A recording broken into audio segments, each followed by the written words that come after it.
예언을 안다는 것은 우리가 잠시 환난을 당하나 시간을 초월하여 승리의 소식을 미리 듣게 되는 신비하기도 하며 또한 우리가 담대히 싸울 수 있게 합니다. 시간과 공간에 갇힐 수 없는 하나님의 말씀을 우리가 깨닫는 것은 엄청난 일인 것입니다.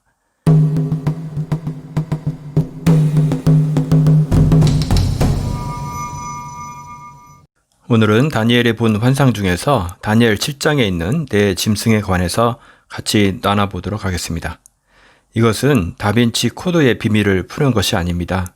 예언을 깨닫는 것은 현재 내가 어디에 서 있는가를 깨닫는 것과 동시에 어디로 가야 할 것인가를 깨닫는 것을 의미합니다. 요셉이 바로의 7 암소의 꿈을 해석한 것과 다니엘이 느부갓네살의 꿈을 보이고 해석을 함으로써 그들의 현실은 역전이 된 것을 기억합니다. 이 문제는 단순히 어떠한 신학적 난제를 푸는 문제가 아닐 수 있습니다.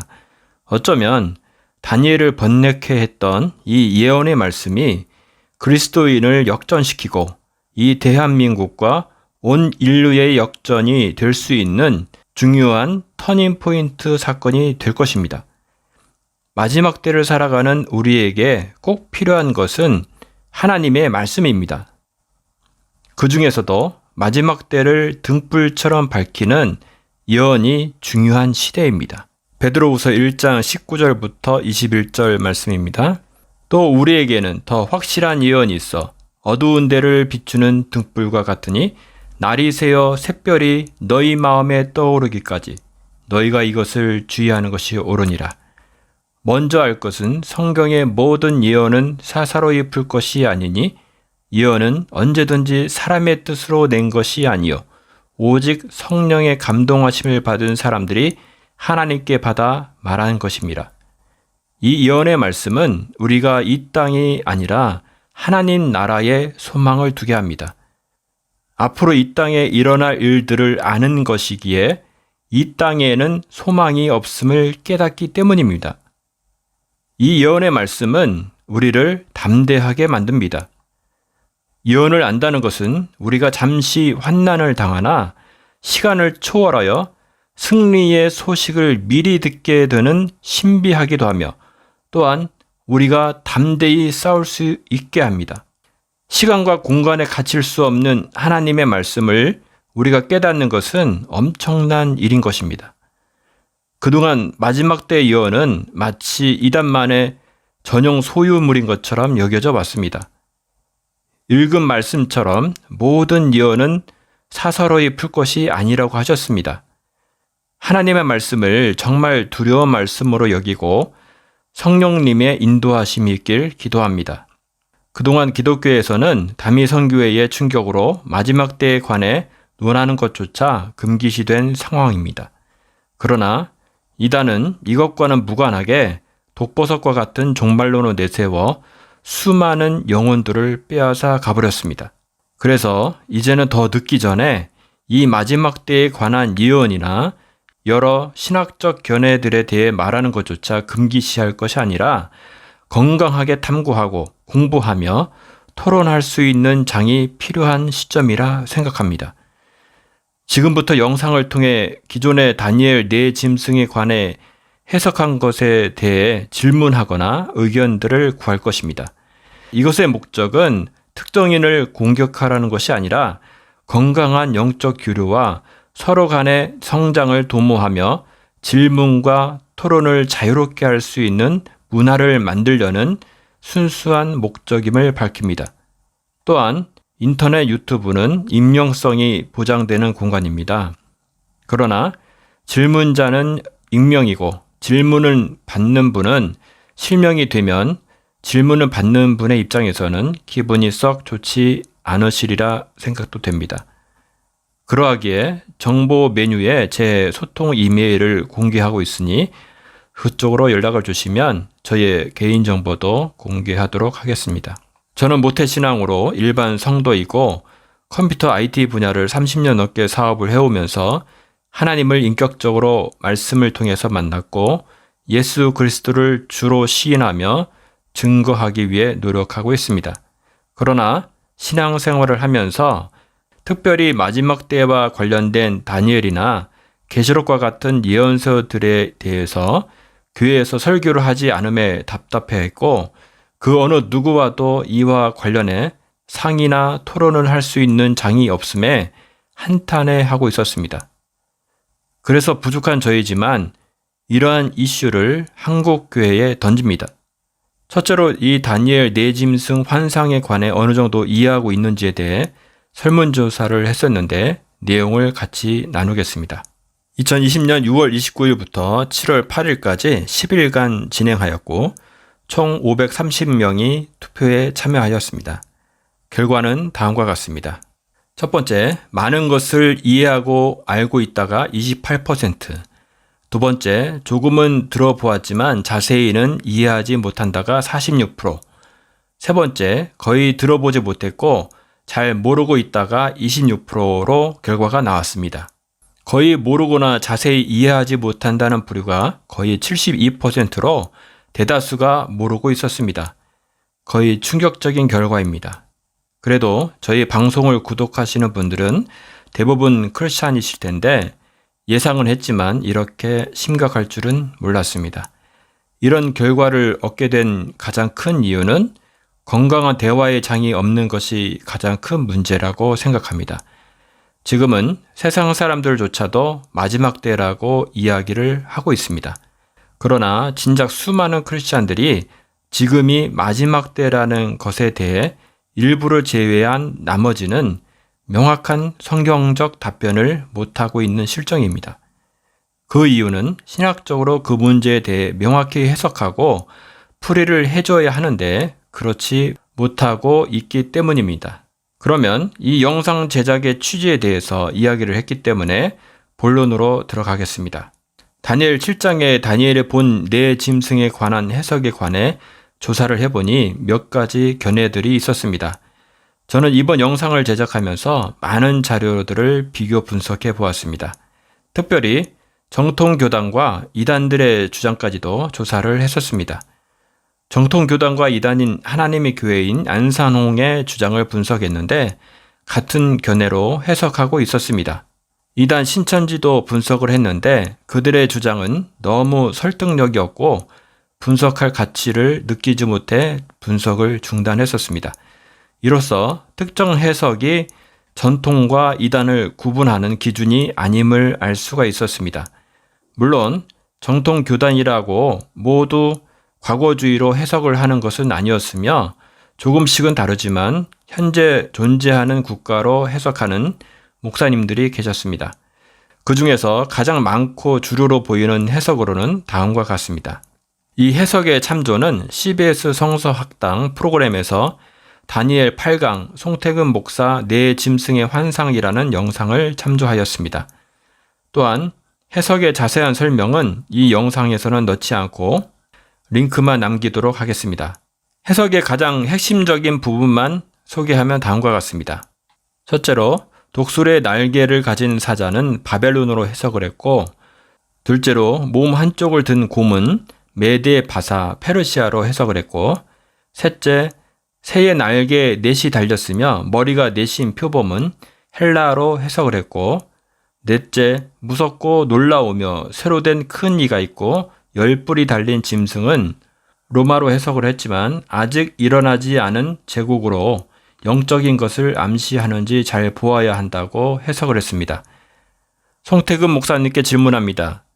다니엘이 본 네 짐승 환상의 해석이 틀린 것은 아닐까요? 바쁘게 돌아가는 현대 사회에서 왜 이 질문이 중요합니까? 이 질문은 당신 인생의 목표를 바꿀 수도 있고 운명이 바뀔 수도 있기 때문입니다. 다니엘 관련 예언에 대한 해석에 따라 세상을 바라보는 세계관 자체가 바뀌기 때문에 엄청나게 중요한 문제라 생각합니다. 또한 모든 예언은 사사로이 풀 것이 아니라고 하셨기에 해석하신 내용이 이해가 되지 않는 부분에 대해 5가지 정도로 질의를 드릴 것입니다. 송태근 목사님께 질문을 드리게 된 이유는 우선 제 주변에 목사님처럼 강의하실 정도의 실력이 있으신 분이었고 저의 이러한 질문과 의견들에 대해서 경청해 주실 분으로 생각했기 때문입니다. 첫 번째 질문입니다. 다니엘이 천사에게 물었을 때 7장 17절에 그 네 큰 짐승은 세상에 일어날 네 왕이라고 알려줍니다. 17절에 일어날 네 왕이라는 것은 미래에 나타날 네 왕을 의미합니다. 킹제임스 버전으로 다시 보면은 다니엘 7장 17절에서 세상에 일어날 네 왕 이렇게 되어 있는데 일어날에 해당하는 것은 shall arise인데 shall은 미래를 의미하는 조동사입니다. 그런데 여기서 중요한 의문점이 있습니다. 다니엘 7장 1절에 다니엘은 바벨론 마지막 왕인 벨사살 왕 원년에 꿈을 꾸었다고 하였습니다. 바벨론 벨사살 왕 원년에 다니엘이 그의 침상에서 꿈을 꾸며 머릿속으로 환상을 받고 그 꿈을 기록하며 그 일의 대략을 진술하니라. 상식적으로 어떤 제국의 마지막 왕 시대에 그 제국이 미래에 나타날 제국이라고 말하지 않습니다. 그러므로 날개 달린 사자를 바벨론으로 해석하는 것은 상식적으로 이해가 되지 않습니다. 우리 학창시절을 예를 들어봅시다. 마지막 수업이 3시에 끝나는 영어 과목이 있는데 현재 시간이 2시 50분경 거의 수업이 끝나갈 시간이라고 가정합시다. 우리는 이 영어 시간을 앞으로 다가올 영어 시간이라 말하지 않습니다. 만약에 그렇게 말하는 학생이 있다면 아마도 그 학생은 조금은 정신이 이상한 학생일 것입니다. 다른 학생들은 다 끝나가는 수업이 다시 오냐면서 아마도 비명을 질렀을지도 모릅니다. 그런데 천사는 바벨론 마지막 왕 시대에 날개 달린 사자를 세상에 일어날 네 왕이라고 했지 바벨론이라고 정확히 특정하지 않았습니다. 그러하기에 날개 달린 사자가 바벨론이 아닐 수 있다는 강한 의구심이 드는 것입니다. 여러분 생각은 어떻습니까? 두 번째 질문입니다. 가브리엘 천사는 다니엘 8장에서 메대와 바사는 순양으로 헬라는 숫염소로 해석된다고 정확히 나라 이름을 설명하고 있습니다. 그러나 7장은 정확히 특정 나라 이름을 말하지 않았다는 것입니다. 다니엘 8장 20절입니다.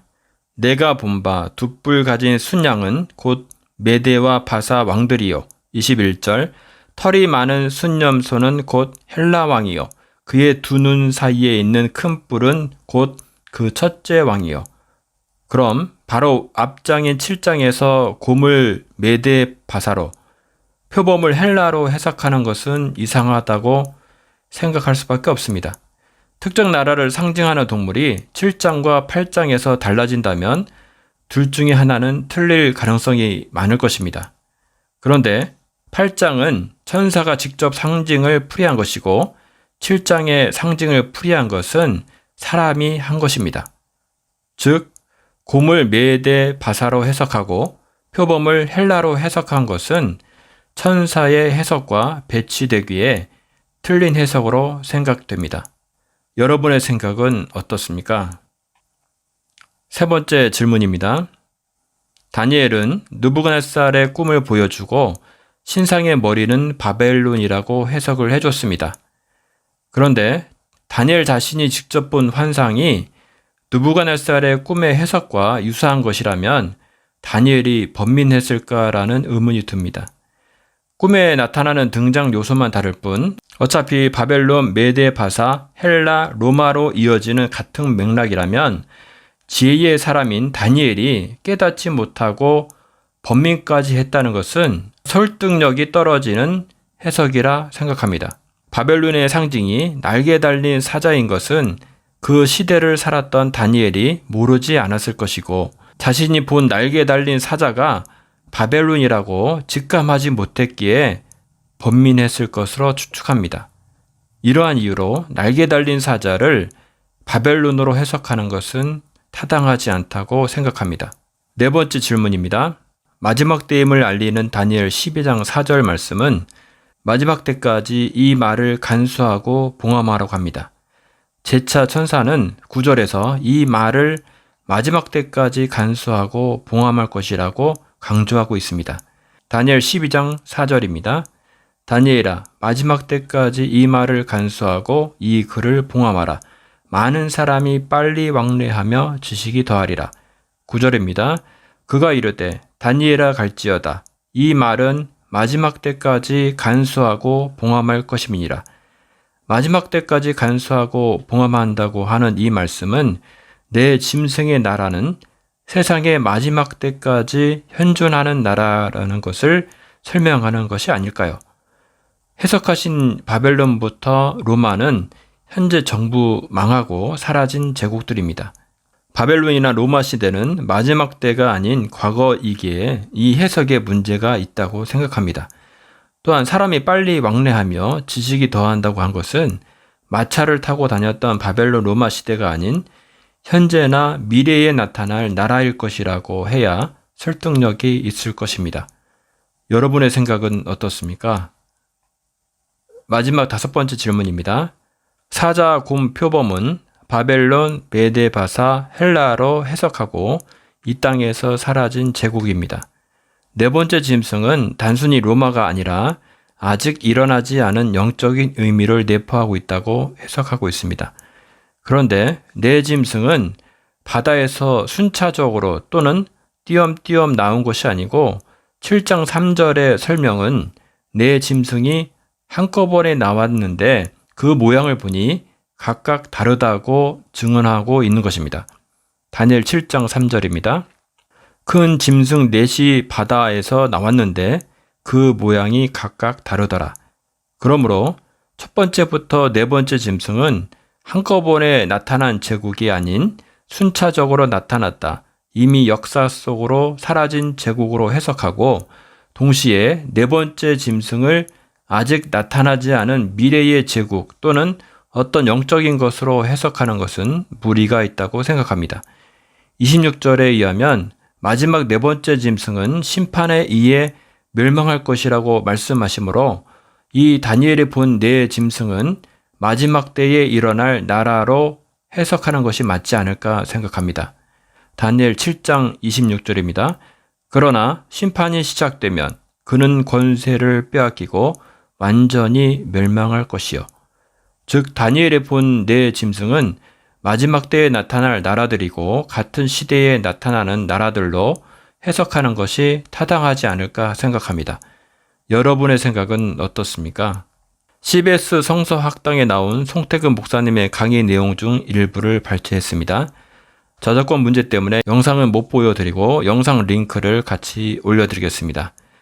다니엘서에서는 이놈들이 독립된 객체로 등장했어요. 그렇죠? 지금 계시록에 보니까 이상하게 그 트랜스포머에 나오는 것처럼 막 이렇게 섞여 있어요. 그렇죠? 한 덩어리로 돼 있어요. 발은 곰발이고 그렇죠? 그러니까 여기서 조심해야 될 것은 뭐냐면 이거를 단순히 다니엘서에서는 바벨론, 메데, 바사, 헬라 제국으로 해석을 했지만 그래서 이런 논리를 따라서 오늘날에도 표범은 어느 나라를 말하는 것이고 이런 식으로 해석을 하면은 이게 소위 세대주의적 해석이 되는 거예요. 우리가 이단을 경계할 필요성은 있으나 학문적 차원에서 이러한 예언에 관한 해석을 논하는 것조차 정죄하거나 비난하는 것은 서로에게 이롭지 못하다고 생각합니다. 특별히 예언과 같은 민감한 사안에 대해서는 논의조차 차단하는 것보다 서로의 생각을 오픈해서 상대방의 생각들을 존중하며 경청하는 자세가 중요하다고 생각합니다. 그러다 보면 자신이 미처 생각지 못한 부분을 누가 지적해서가 아니라 스스로 자정할 수 있는 장이 마련될 수 있는 것이죠. 저는 이번 다니엘의 환상을 계기로 이러한 문화를 여러분과 같이 만들었으면 하는 바람으로 영상을 기획했습니다. 이 영상을 송태근 목사님뿐만 아니라 주변에도 공유해 주셔서 이런 문화를 같이 만들어 갈 수 있도록 힘을 합해 주시면 감사하겠습니다. 앞으로 저는 현재 우리나라에 여러 가지 이슈들이 있지만 오직 예수 그리스도가 이슈가 되어지길 소망하고 그렇게 되길 위해 일할 것입니다. 저는 이 영상을 통해 어떠한 악한 영의 분쟁을 단호히 거부합니다. 그러나 긍정적이며 건강한 토론과 의견은 환영함을 밝힙니다. 이언은 시대를 밝히는 등불입니다. 이 여는 오직 지혜 있는 자만이 깨달을 수 있습니다. 이 악한 세대에 지혜 있는 저와 여러분이 되시길 기도하겠습니다. 감사합니다. 다니엘 12장 10절입니다. 많은 사람이 연단을 받아 스스로 정결하게 하며 희게 할 것이나 악한 사람은 악을 행하리니 악한 자는 아무것도 깨닫지 못하되 오직 지혜 있는 자는 깨달으리라. 아멘.